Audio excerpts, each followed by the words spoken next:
This video is sponsored by you, links to support the channel are in the description, along with the Discord. Man, it's been a while since the last Gmod intro, huh? You might be thinking, SUPAH, didn't you do this video already? And the answer is yes. It was more than a year ago and things have changed since then. A lot. For one, I am no longer a bitch, and feel comfortable calling 10 6 stars some of the quote worst in the game. Second, the meta and my own understanding of these operators evolved in the year plus since then. The 5 operators in that previous video are all still here, however their placements all shifted around, be it due to modules or the meta shifting with new operator releases, making things that were arguably able to be considered mediocre back then, not anymore. So hello there, Arknights' most hated YouTuber here, once again being unnecessarily and overwhelmingly negative about the game.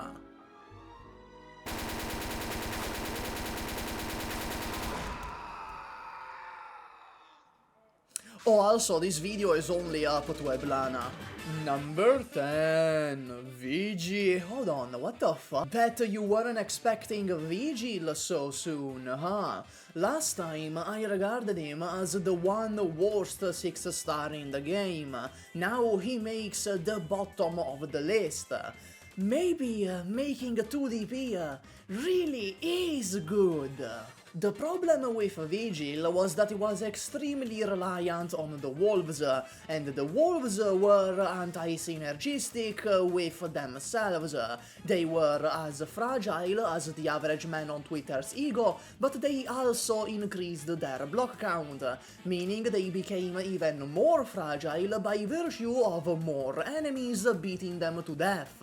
His modules largely fix this, giving a fair amount of tankiness to his wolves, though I hear his first module is actually better than the newer one. Don't quote me on that though.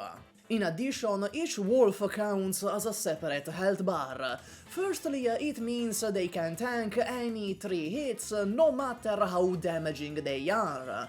Secondly, skill 1 allows for some really cheesy stall sometimes.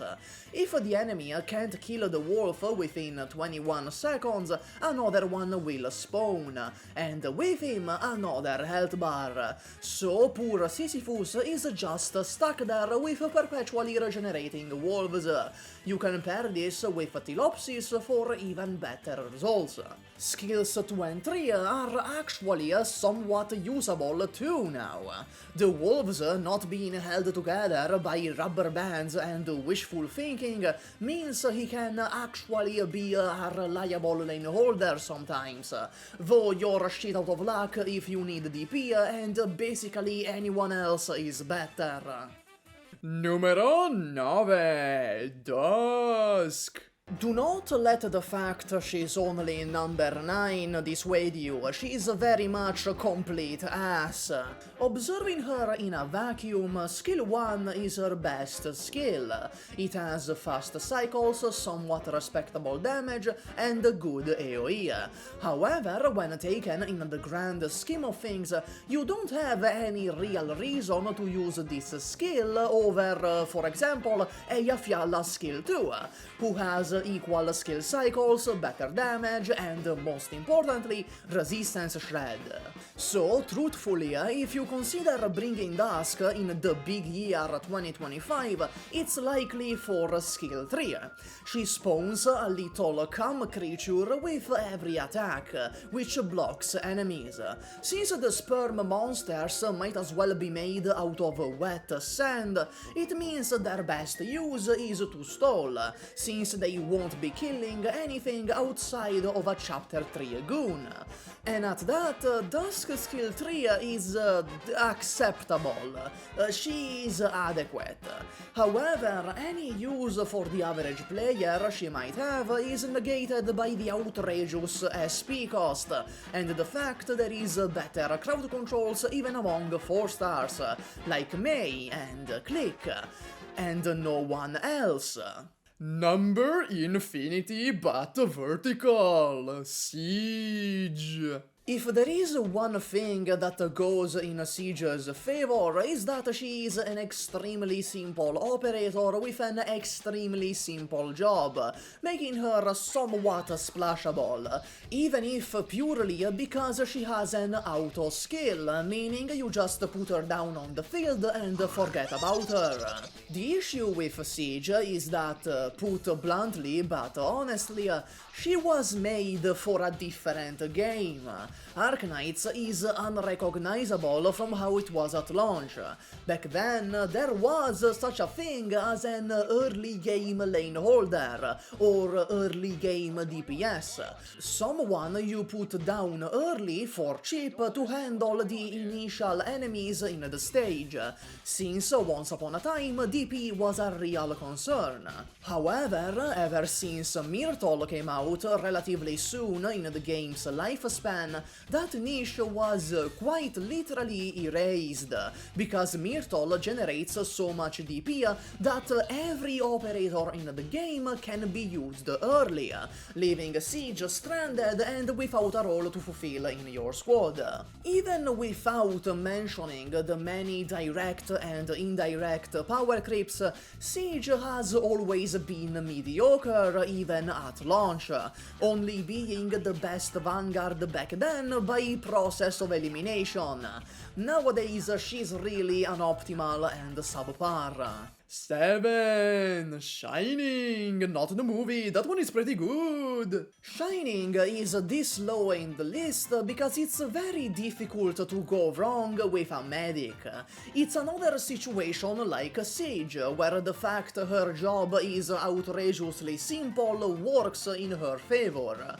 However, she is higher than Lionfucker 420 in the list because Shining is considerably easier to replace.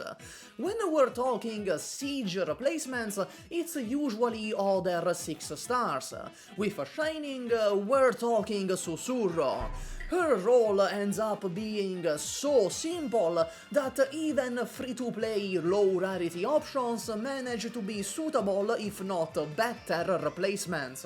Unfortunately, how defense damage calculation works in the game fucks Shining and her gimmick over. When Shining doubles people's defense, a big enough hit can just track through it anyway. This is because defense is just a simple subtraction. If the hit is big enough, it will just ignore her. Shining's gimmick only has a place when physical damage outpaces your healing, and it's not quite high enough to ignore Shining anyway, which is an uncomfortable middle ground essentially only present in select CC stages. Number 6. Holheyak! Tell me if you notice a pattern. Holheyak is, at the very least, baseline functional as a caster if you just put her down to hit people with her stick. Though you may realize this is not saying much, Steward is a baseline functional caster too. Holheyak's problems are many, from poor damage to bad SP costs to just bad skills, like why does she have a Mia caster skill too, to her levitate niche being completely non-functional. Her skill 1 can hold charges, meaning she will hit enemies that are already levitating, and doing so doesn't refresh its duration, meaning those charges are just completely wasted. On skill 2, the levitate is completely random, on top of her hitting random targets in range. Functionally, it's just a damage amp for a bad skill. Skill 3 is slow and single target. For huge tornadoes, you'd think they'd at least affect everyone in the tile, but no, it's just one guy. Levitate is already kind of a meme on its own.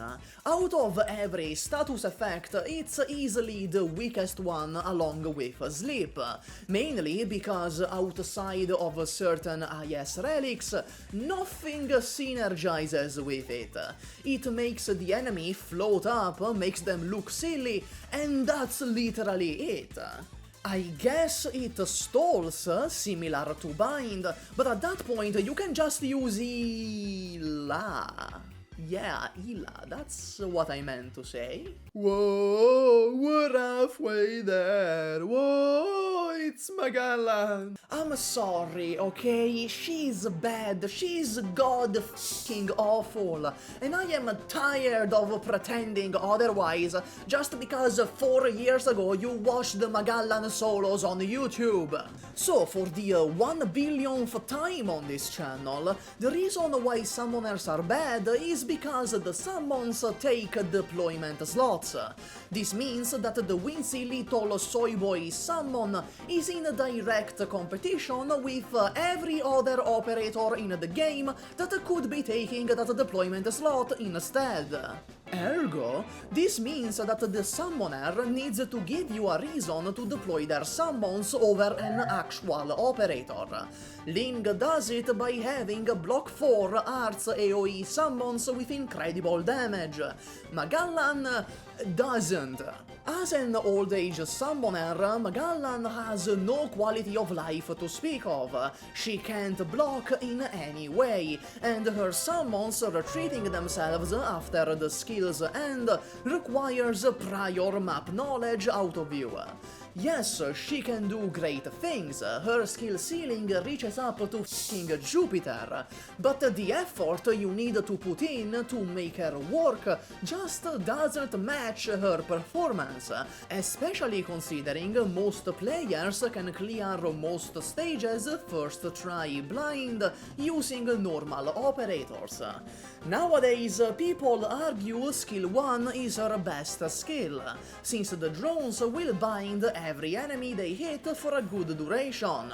But if you want bind, okay, fine, you can use Ethan, you can just fucking use Ethan.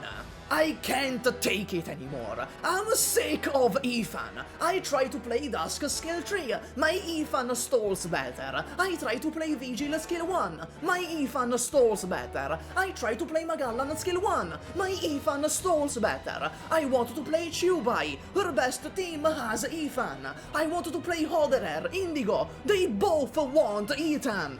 He grabs me by the throat. I farm for him. I spend red tickets for him. I pick him in IS. He isn't satisfied. I want to play the Ling or Pepe event stages. You know, the DOT on my skill 1 completely nullifies those events' entire gimmicks. He tells me I need more field time. He grabs Thorns and forces him to throw his acid cum hybrid at the enemies he bound. You just need to put me in a better tile. I help literally every DPS operator in the game by stalling enemies. I can't farm more red certs for his potentials. I don't have enough sanity or originate to refresh. He grabs my credit card. It declines. Guess this is the end. He grabs Kyobi. He says, Kyobi, get them. There is no hint of sadness in his eyes. Nothing but a pure 84% chance to bind with every attack on a 54% uptime. It's Fartooth. What number is she? I don't know. I hope you kept track. The issue with Fartooth is that you need to make use of her extended range for her to function. That's where most of her damage is. Infinite Dong expansion on skill 3 looks good and quirky at first glance, but then you realize that maps simply don't get wide enough to use it, much less in a straight line in a useful tile. Effectively, this means that almost every stage in the game literally doesn't have a functioning tile for Fartooth. She ends up only being somewhat useful in a reclamation algorithm, where maps are gigantic, and even then she leaves much to be desired, her gimmick being high damage per hit rather than damage per second makes her not synergize very well with attack buffs, meaning that you need attack speed buffs specifically, and enough of them to allow her to hit extra times during the duration of skill tree. Plus, she often can't one-shot generic mobs with one hit of skill 3, meaning she will need a second hit and thusly waste a lot of overkill damage she could have used on other enemies. Oh, we are in the top 3, Eunectes! The short of it is that she's a chore to use. Back when I made the dedicated Eunectes video, the meta hadn't progressed to where it is now, and she could have been considered okay by those standards. Today, however, we have people like Degen Breaker and Moinar and this bitch who doesn't know how to dress, which means Eunectes asks you to jump through hoops on par with Marcel Fan mental gymnastics to achieve what other operators do by pressing the kill everything in a 100-meter radius button. While it is true that her Module 1 makes her a lot more comfortable to use, she is still plagued by a lot of issues which are ingrained in her stats. She needs to block to make SP, but she has block 1 and also a really high attack stat, on possibly the singular archetype in the entire game that doesn't want a high attack stat. This is because such high attack will have Eunectes vaporizing any enemy she blocks, or having some ranged enemies not getting blocked at all, reducing the SP she can get.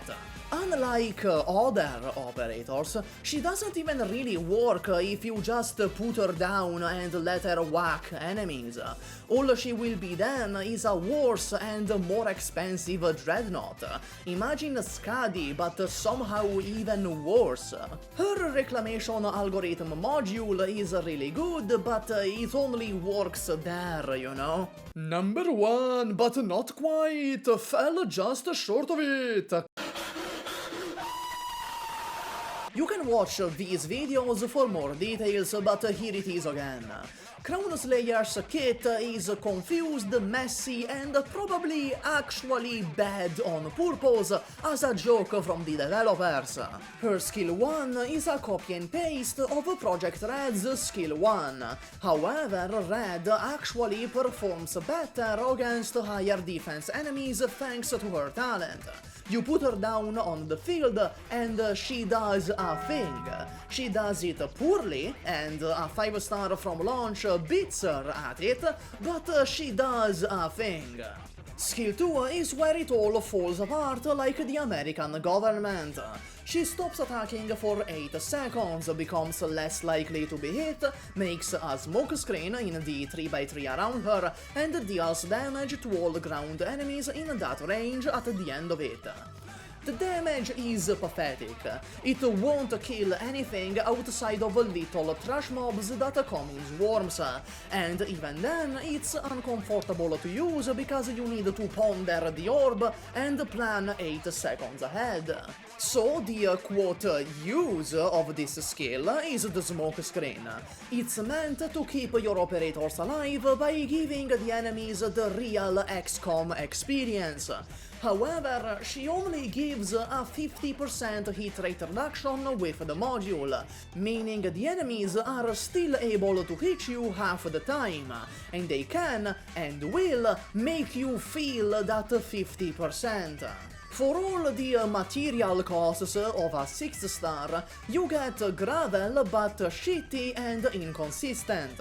Genuinely, gravel is way better at actually keeping your team alive, since she's not RNG and actually draws aggro. Why does Crownslayer reduce her taunt? It feels like two different developers made this skill. One developer wanted it to be a gravel power creep, while the other wanted it to be a wave clearer for shitty trash mobs. In the end, it's neither. Skill 3 is a disaster. I don't even know where to begin with the autopsy. Crownslayer vanishes into an admittedly quite big smokescreen and hits an enemy every 2 seconds, stunning them for 4. It's not a DPS skill because it's too slow and the damage is really mid, and it's not a mob clearing skill because duh.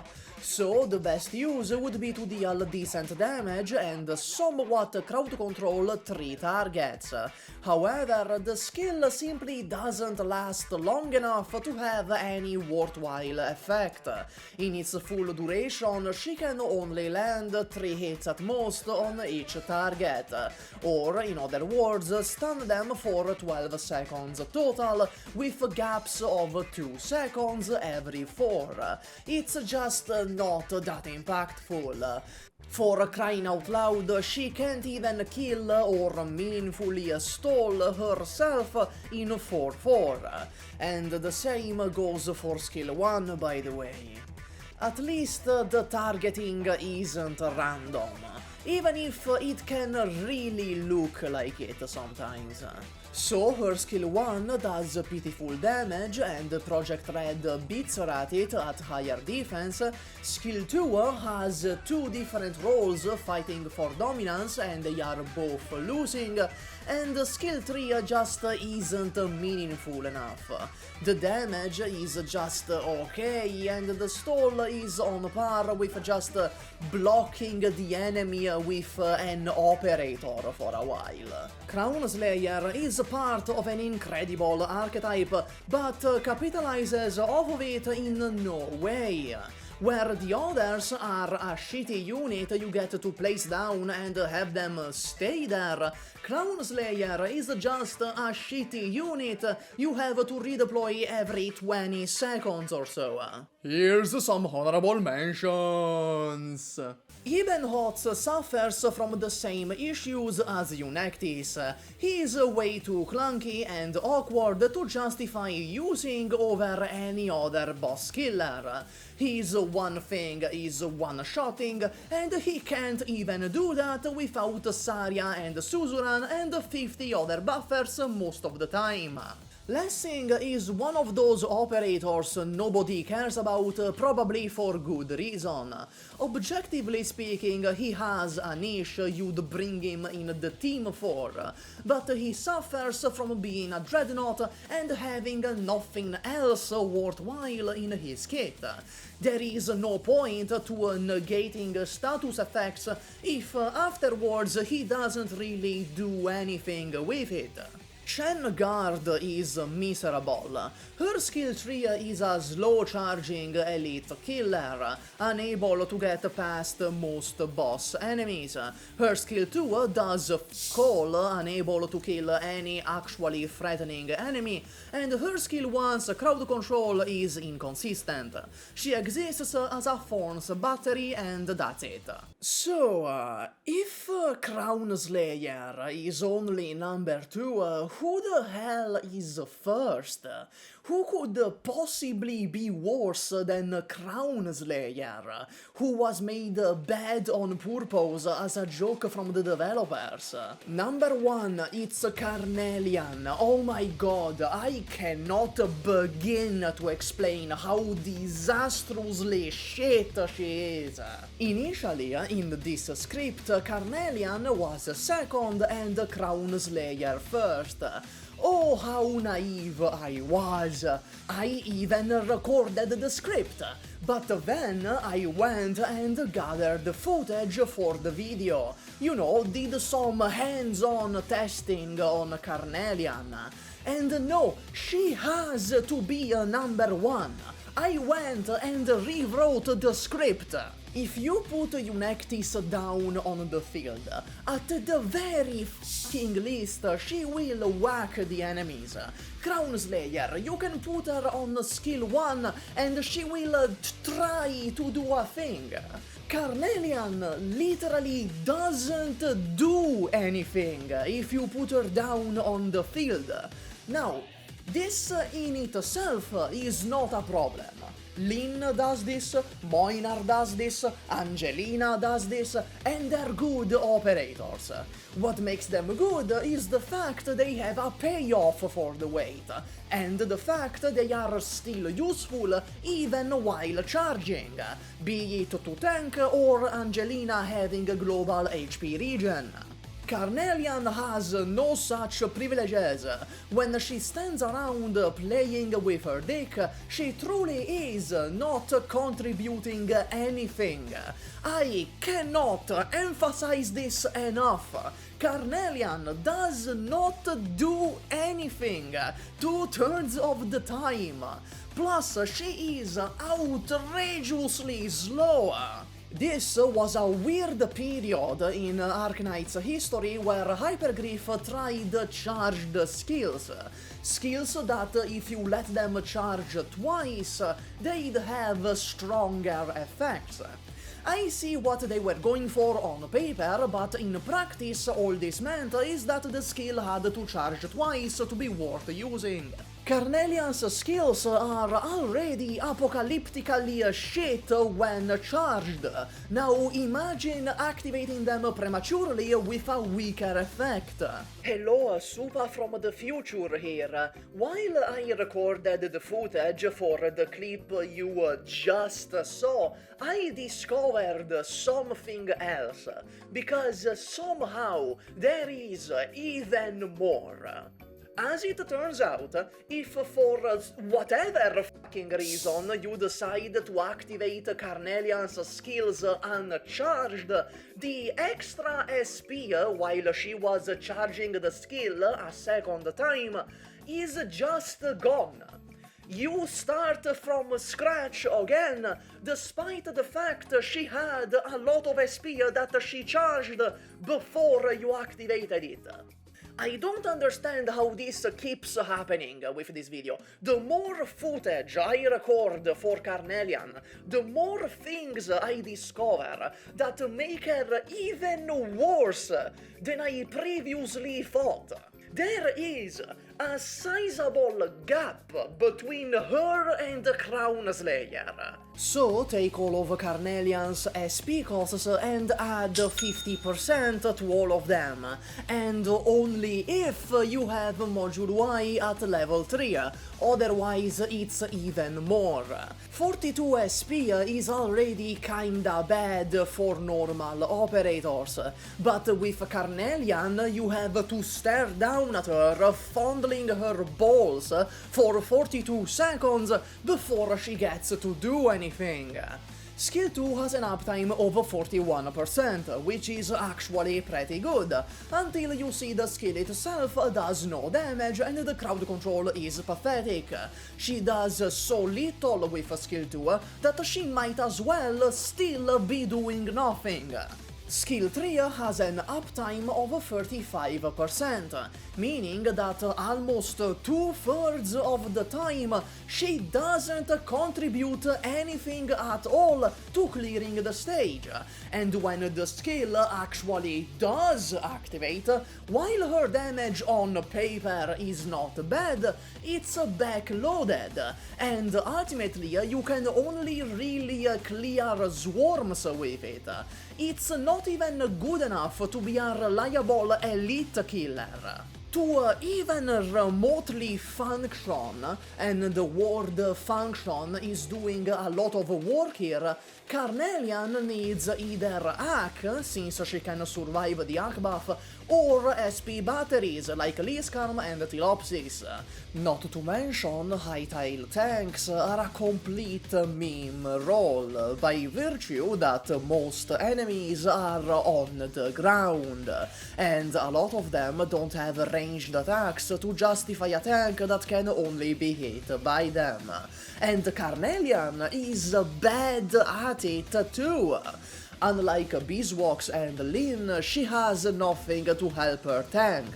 Rather, she only heals herself when skills are activated. This is dog shit for two reasons. For one, we established her skills are about as fast as an unmoving boulder, even with Module Y at level 3, which is all the footage you've been seeing, by the way. Secondly, activating skills means she no longer has the increased tankiness from her trait, since that's only active when skills are off, meaning that more often than not, she will immediately lose all the HP she just gained. Carnelian is shit at tanking, shit at damage, shit at crowd control, has shit skill cycles, a shit gimmick that never showed up again for good reason, literally does not do anything or contribute in any way 2/3 of the time, and her summer skin is not even that hot. That's all, maxed out your Gummy, bye.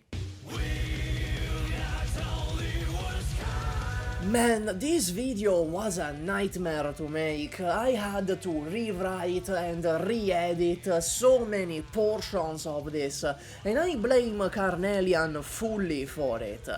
Anyway, thank you for watching, and thank you to the kind channel sponsors on screen right now. In particular, That Animal Raptor, Boreas, Good Old Leon, Seishin, Zilot, Joseph D, Bubba OB, Matthew Nemo, Zephyrinix, The Crazy Lord, Nupo, Lortachio, Mnemonic, Nerd Rage! Andre Mulla, Mike Reguera, Maxio Says, The King of Harems, Kevin McGuire, Jigster, and Chromchan but JJF. Now, if you'll excuse me, I have a meeting with Mr. Lowlight to discuss the inclusion of shy bitches in Enfield.